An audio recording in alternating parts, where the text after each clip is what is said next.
ખેડાના મહુધામાં કોંગ્રેસના સિંહ મિલન કાર્યક્રમમાં મહુધાના પૂર્વ ધારાસભ્ય ઇન્દ્રજીતસિંહ પરમાર ફરી કોંગ્રેસમાં જોડાયા। લોકસભા ચૂંટણી સમયે ભાજપે જબરદસ્તી ભાજપમાં જોડાયાનો આક્ષેપ લગાવ્યો છે અને કહ્યું છે કે ભાજપના લોકો બળજબરીથી અને ધાક ધમકીથી લોકોને લઈ જાય છે। હું કોઈનાથી ધાક ધમકીથી બીતો નથી અને કોઈને માનતો પણ નથી। ભાજપ જિલ્લા પ્રમુખ મને સ્વીકારતા નહોતા અને બોલાવતા નહોતા એટલે મારું મન નહોતું લાગતું। હું અંગત કામથી ગયો હતો અને મને જબરદસ્તી સ્ટેજ ઉપર ચઢાવી અને ખેસ પહેરાવી દીધો હતો। કોંગ્રેસે મારું ગોત્ર છે, પરિવાર છે અને હું પરિવારમાં પાછો આવ્યો છું તેવા નિવેદનો સામે આવ્યા છે।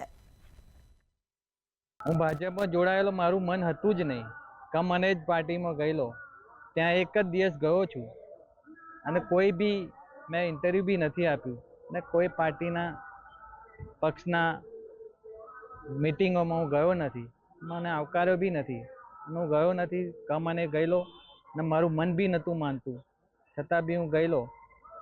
એટલે આજે હું મારા કોંગ્રેસ પરિવારના વિચારો સાથે જ જોડાયેલો છું અને કોંગ્રેસ પરિવાર સાથે જ છું અને કોંગ્રેસ પરિવારમાં પાછો આવ્યો છું।